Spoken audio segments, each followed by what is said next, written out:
Salut, c'est Karim, bienvenue sur ma chaîne Les Sentiers de l'Autonomie. Aujourd'hui, on se retrouve au jardin pour parler de compostage et je vais vous présenter deux méthodes que j'ai pu expérimenter et qui fonctionnent très bien.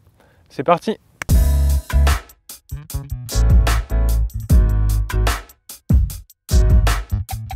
Alors avant de vous présenter les deux méthodes, j'aimerais revenir sur quelques définitions. Donc le compostage, ça peut désigner l'action de mettre à décomposer par la vie du sol nos déchets organiques ou des matières organiques de manière générale. Et ces matières organiques sont alors transformées par la vie du sol en un substrat fertile, utilisable directement au pied des plantes ou comme terreau à semis.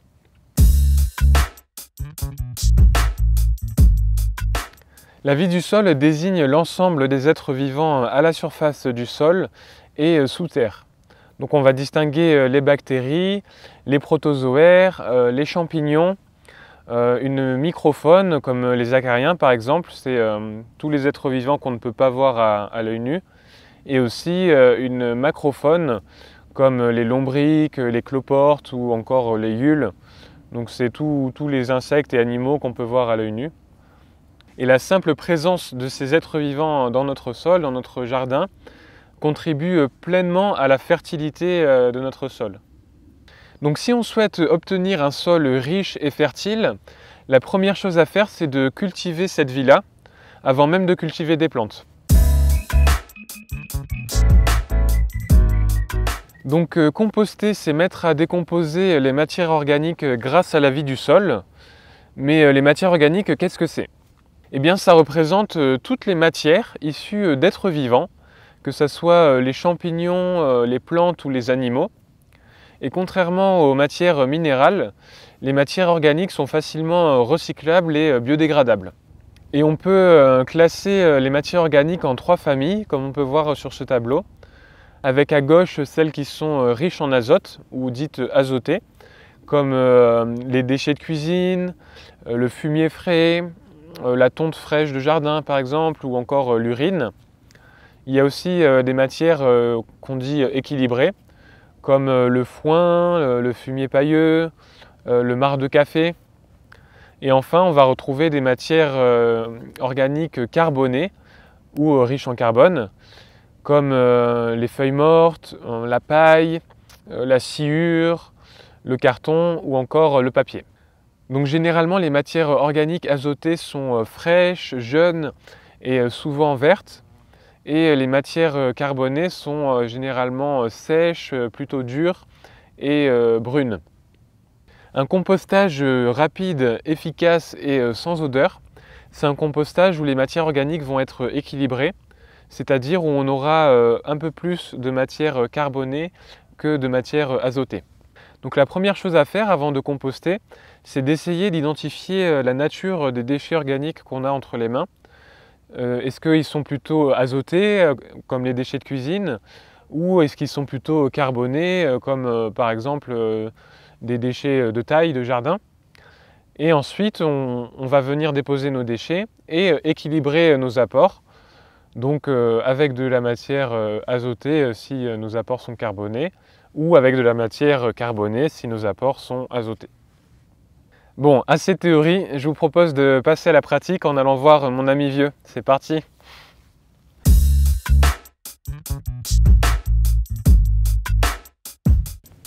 Donc la première méthode pour composter nos déchets, qui est selon moi la plus simple et la plus efficace, c'est le compostage de surface.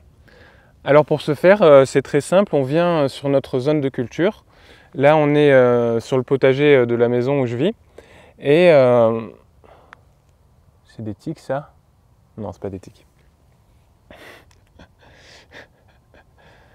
Donc la première méthode la plus simple... Lola. Donc la première méthode pour composter nos déchets, qui est selon moi la plus simple et la plus efficace, c'est le compostage de surface. Donc en quoi ça consiste? On va venir sur notre zone potagère ou au pied de nos arbres fruitiers. Donc là on est au potager là où je vis. Et on peut voir ici un plant de tomates, une courge qui se balade. Là, on a une laitue qui est montée en graines. On a aussi une consoude là qui se cache un peu. Et là, un plant de courgettes.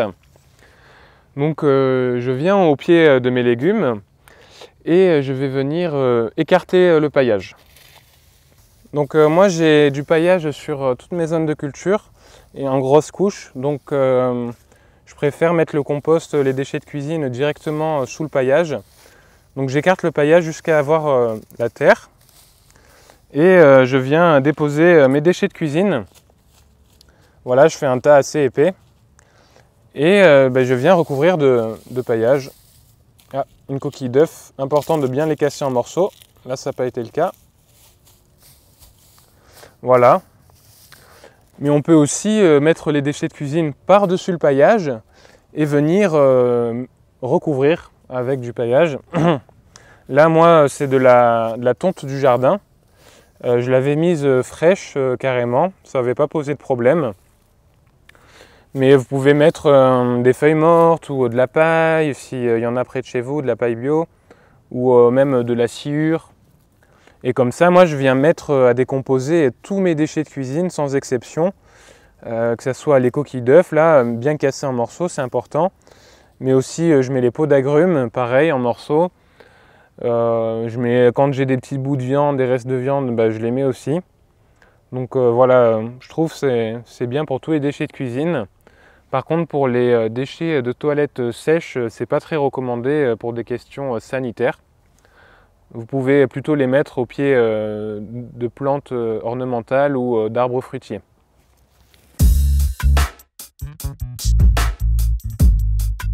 Donc personnellement, le compostage de surface, c'est la méthode que je préfère pour composter mes déchets de cuisine. Déjà parce que je trouve que c'est la méthode la plus naturelle. En effet, si on observe une forêt, eh bien on voit que les matières organiques, les feuilles mortes, les petits branchages, les insectes morts et les animaux morts, eh bien, tombent au sol de manière éparse et ça ne forme pas des gros tas comme on peut les faire. L'avantage principal du compostage de surface, c'est que nos déchets viennent directement nourrir la vie du sol et par conséquent nos plantes. C'est donc un moyen de fertiliser direct. Et contrairement à un compostage en bac ou en tas, où il faut attendre généralement à peu près 1 an selon les cas, pour pouvoir retirer du compost utilisable, et bien là, en quelques semaines, nos déchets vont être digérés et transformés par la vie du sol. Un autre avantage de cette méthode, c'est que ça nous permet de visiter plus souvent notre potager et donc d'observer si nos plantes se portent bien ou au contraire si elles ont besoin de soins. Et le compostage de surface, ça nous permet également de réduire les arrosages au potager. Donc si on mange pas mal de légumes et qu'on vient vider notre compost tous les jours ou tous les 2 jours, en couches assez conséquentes, moi personnellement je mets à peu près 10-15 cm à chaque fois de déchets de cuisine sur une zone. Et bien tous ces déchets de cuisine qui sont bien humides, ils vont garder de l'humidité et en le recouvrant de paillage, eh bien notre sol va être plus humide et donc aura besoin de moins d'arrosage. Et un sol qui est moins arrosé, c'est un sol qui garde plus ses minéraux, car il faut savoir que les arrosages et l'eau de manière générale emportent sur son passage. Et donc quand on arrose très souvent, eh bien l'eau va emporter généralement loin de notre zone de culture des minéraux et des éléments fertilisants. Et enfin, le dernier avantage de cette méthode, c'est ce que j'appelle les semis involontaires et autonomes. En effet, on a souvent des petits pépins ou des graines de légumes dans nos déchets de cuisine. Et quand on vient les mettre comme ça au sol et qu'on les recouvre de paillage, eh bien on observera que souvent, il y aura des plantes qui vont germer, qui étaient en fait dans nos déchets de cuisine. Et ces plantes-là, généralement, c'est des cucurbitacées ou des solanacées, c'est-à-dire tout ce qui est courge, melon, pastèque, concombre. Donc ça, c'est les cucurbitacées. Et les solanacées, ça va être tout ce qui est tomates, poivrons, aubergines et surtout les patates. Eh bien, on verra des petits plants germer tout seuls, sans aucun soin, sans aucun arrosage. Et généralement, ça va être les plants qui vont être les plus résistants et qui auront le moins besoin de soins.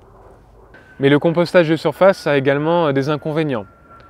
L'inconvénient majeur, selon moi, c'est que ça demande de la surface. Donc si on a un minuscule jardin, si on a des jardinières ou des pots, mais pas en grande quantité, eh bien on va vite être limité parce qu'on aura peu de surface en fait pour venir mettre nos déchets de cuisine.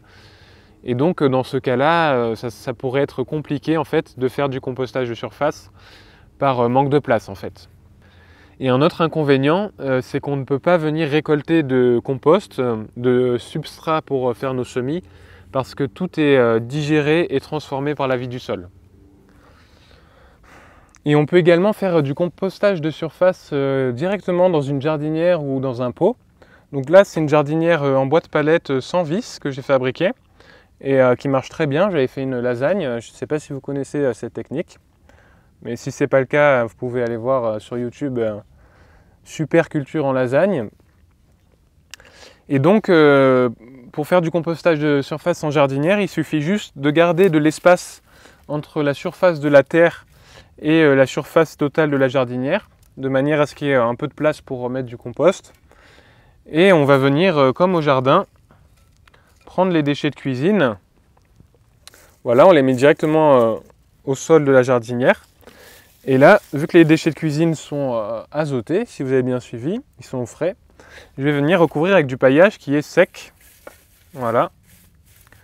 Et ça marche très bien, ça permet de fertiliser la jardinière qui est souvent, qui n'est pas reliée au sol.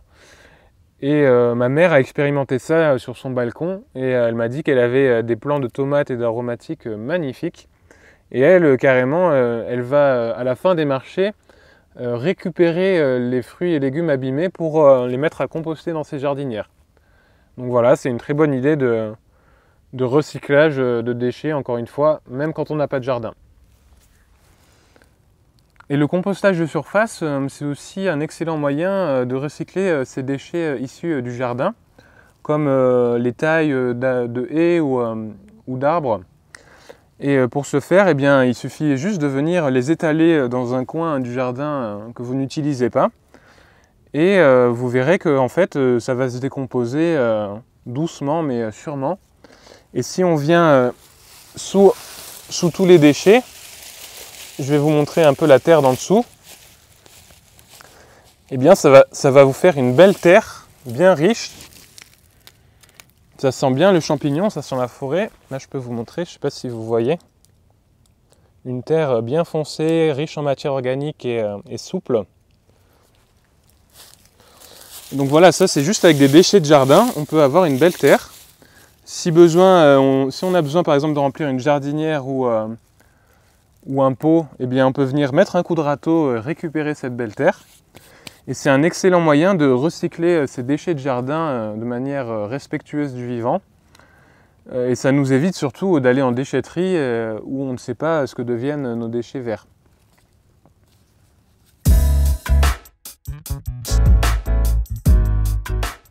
Donc la deuxième méthode simple et efficace pour composter nos déchets organiques, c'est le compostage en tas ou en bac. Donc là, on se trouve devant le bac à compost de là où je vis. Et on peut voir que dedans, il y a 6 avocatiers qui ont poussé et qui sont magnifiques, dont un qui a 1 an déjà, qui a passé un hiver. Je vais les transplanter prochainement ailleurs. Donc là, actuellement, comme je le disais, je préfère le compostage de surface. Du coup, je n'utilise plus trop ce bac. Il sert quand il y a beaucoup d'amis qui viennent ou quand je loue ma maison, par exemple. C'est plus facile pour les gens qui ne sont pas trop habitués au compost, cette méthode-là. Donc en quoi ça consiste? Eh bien, c'est très simple. On va venir prendre nos déchets organiques.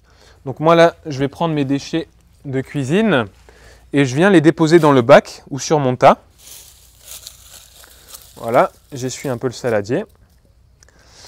Et quand les déchets qu'on apporte sont azotés, donc là c'est des déchets de cuisine, donc azotés, eh bien systématiquement on va venir les recouvrir de matière sèche, de matière carbonée. Donc si vous avez un compost en tas ou en bac, c'est vraiment primordial d'avoir une réserve de matière sèche à proximité. Donc là, moi, dans cette poubelle, j'ai de la matière sèche. C'est principalement des feuilles mortes du jardin. Et je viens recouvrir mon apport azoté avec de la matière sèche. Et si possible, on va mettre plus de matière sèche que de matière fraîche pour un meilleur compostage. Et au bout d'un certain temps, généralement 1 an à peu près, on va pouvoir venir récolter du compost. Donc là, je vais vous montrer un petit aperçu d'un compost assez mûr en bac.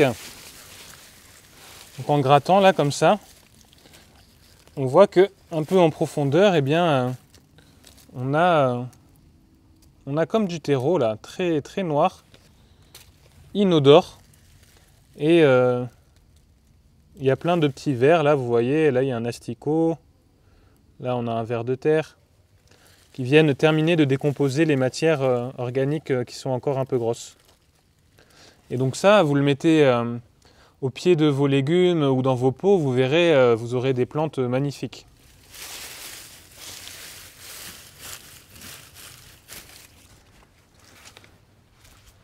Donc le compostage en bac ou en tas convient très bien pour les déchets de cuisine et également pour les déchets de toilettes sèches. Donc dans ce cas-là, il faudra avoir 2 bacs différents, un consacré aux déchets de cuisine et l'autre aux déchets de toilettes sèches. Et c'est également pour moi très approprié quand on a très peu de surface, qu'on n'a pas de jardin ou qu'on a un très petit jardin, ou alors dans le cas où on a énormément de déchets à composter. Et en recouvrant nos déchets de cuisine de matière sèche, eh bien on se rend compte que le compostage se fait efficacement et sainement, où il n'y a pas d'odeur. Vous voyez, moi là je suis au-dessus du bac, il n'y a aucune odeur. Et également le tas sera plus vivant, plus équilibré. Et des personnes demandent, est-ce que le bac ne va pas attirer des rongeurs ou des fourmis? Eh bien la réponse c'est oui, il y a de fortes chances que ça les attire. Mais selon moi, ce n'est pas un problème. Les rongeurs déjà vont venir s'attaquer aux gros morceaux de déchets que les champignons, les bactéries ou les insectes auront du mal à s'attaquer. Et également, en venant, ils vont venir faire des galeries et donc aérer notre tas de compost, ce qui va améliorer le processus de compostage.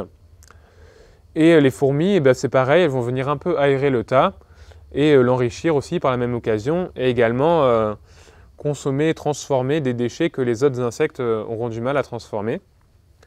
Et si vous ne voulez vraiment pas avoir de rongeurs, eh bien, il y a 2 solutions. Dans tous les cas, mettre un couvercle sur le bac, donc là il n'y en a pas. Et donc la première solution, c'est de faire un bac hors sol, c'est-à-dire un bac à compost avec un fond qui est fermé en bas. Donc là, petite parenthèse, c'est le cas de ce bac-là. Et franchement, ça marche très bien. Là, comme vous l'avez vu, les déchets se compostent bien, le tas est vivant. Donc un compost hors sol, un bac à compost hors sol, aucun problème si les matières sont équilibrées. Et donc ça c'est la première solution contre les rongeurs, faire un bac hors sol avec un couvercle. Et deuxième solution, mettre le bac au sol sans fond. Et dans ce cas-là, faire une tranchée autour du bac de 30 ou 40 cm de profondeur et venir mettre du grillage à poules tout autour du bac, fixé au bac, et venir reboucher la tranchée. Et comme ça, normalement, les rongeurs n'auront pas accès ni par le dessus parce qu'il y a un toit, ni par le dessous parce qu'il y a de la grille. Et là, vous aurez un bac à compost sans rongeurs. Et vous pouvez vous demander également, est-ce que c'est plus préférable de faire un bac ou alors de tout simplement jeter les déchets en tas? Moi, personnellement, je préfère les bacs. Déjà parce que esthétiquement, je trouve ça plus sympa.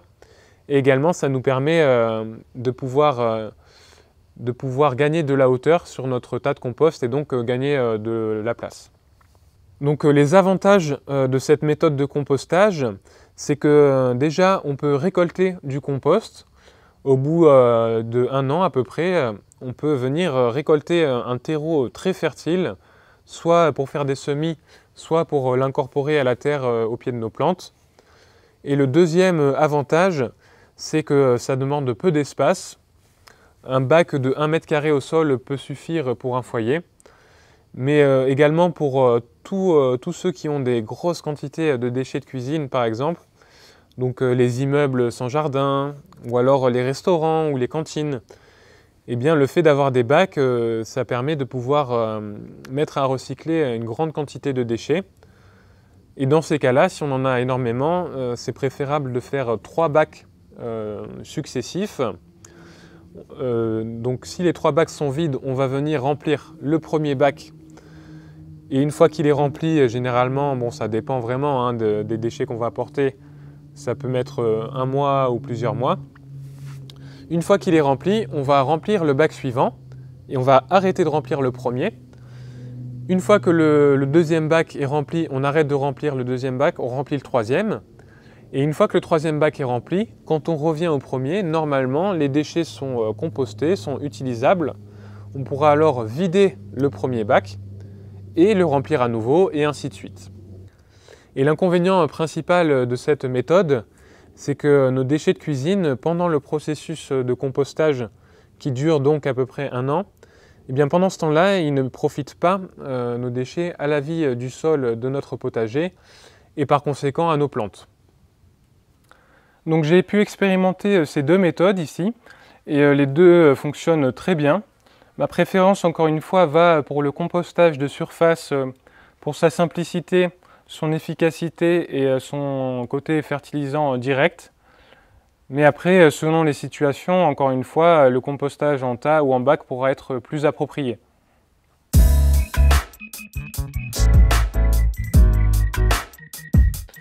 Il existe plusieurs manières de composter nos déchets quand on n'a pas de jardin, quand on n'a pas de terrasse ou de balcon. La première manière, c'est de faire appel à la coopération humaine et en même temps de créer du lien social. En effet, vous pouvez déjà vous renseigner s'il n'y a pas un jardin partagé autour de vous ou un jardin associatif où vous pourrez apporter vos déchets compostables. Donc renseignez-vous sur Internet, sinon allez en mairie, demandez s'il y a des associations avec des jardins et des bacs à compost. Vous pouvez également demander à vos amis qui habitent proche de chez vous et qui ont un jardin s'ils sont prêts à accueillir vos déchets compostables. Donc s'ils ont un bac ou une zone de culture pour faire du compostage de surface. Et s'ils n'en ont pas, eh bien c'est l'occasion de créer du lien social ou de renforcer votre amitié et de fabriquer ensemble un bac à compost, voire plusieurs, ou de créer ensemble une zone potagère, une zone cultivable.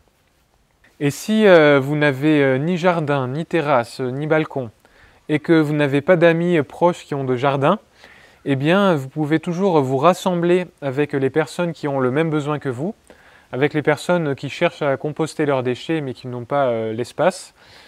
Eh bien vous pouvez vous rassembler et créer vous-même votre zone de compostage. Vous pouvez demander au syndic de votre immeuble, s'il y a la place en bas de l'immeuble bien sûr, si vous pouvez créer une zone de compostage avec des bacs bien gérés, qui ne sentent pas et qui peuvent être ludiques aussi pour les enfants et pour les parents. Vous pouvez également demander en mairie si ils ont déjà une zone de compostage. Par exemple, la mairie de Nice propose une zone de compostage pour les Niçois à la Maison de l'Environnement où chaque Niçois eh bien, peut venir déposer ses déchets de cuisine dans une zone dédiée. Vous pouvez également demander à la mairie s'ils ont des zones en friche où ils seraient prêts à créer une zone de compostage. Vous pouvez également carrément créer une association et récupérer un jardin en friche pour créer un jardin associatif, un jardin participatif dans lequel il y aurait une zone de compostage. Et la solution ultime, si aucune des solutions précédentes ne vous convient, vous pouvez toujours composter vos déchets de cuisine à l'intérieur de votre maison avec un lombricompost. Mais l'inconvénient majeur, c'est que ça demande du plastique et aussi qu'on ne peut pas recycler, transformer tous nos déchets. Par exemple, les pots d'agrumes ou les pots d'oignons ne pourront pas être mis dans le lombricompost. Mais ça reste une solution efficace qui demande très peu d'espace. Et on va venir pouvoir récolter le jus de compost, qu'on appelle aussi le thé de compost. Et une fois dilué à l'eau, c'est un excellent engrais naturel qu'on peut fabriquer soi-même. Je vous mets un ou deux modèles de lombricompost qui ont fait leurs preuves dans la description de la vidéo. Donc le compostage, c'est un moyen très pratique, simple et efficace de traiter, de recycler nous-mêmes une bonne partie de nos déchets. Il faut savoir qu'en France, les déchets compostables représentent à peu près 30% du volume total de nos déchets ménagers. Donc c'est un excellent moyen pour réduire nos pollutions, mais également pour améliorer la vie, pour aggrader la vie autour de nous. Car quand on composte nos déchets, quand on ramène les matières organiques à la terre, eh bien ça fait profiter énormément d'êtres vivants, des champignons, des bactéries, des vers, des insectes. Et moi, c'est vraiment ce que j'adore avec le compost, avec le compostage, c'est bien que je contribue à la vie en traitant mes déchets. Voilà, j'espère que vous avez appris des choses à travers cette vidéo et que ça vous a donné envie de vous mettre à composter vos déchets si vous ne le faites pas encore. Donc si vous avez apprécié cette vidéo, vous pouvez bien sûr cliquer sur j'aime. Vous pouvez vous abonner à ma chaîne et la diffuser à vos proches. Je vous remercie beaucoup de m'avoir écouté et je vous dis à bientôt pour de nouvelles aventures. Salut!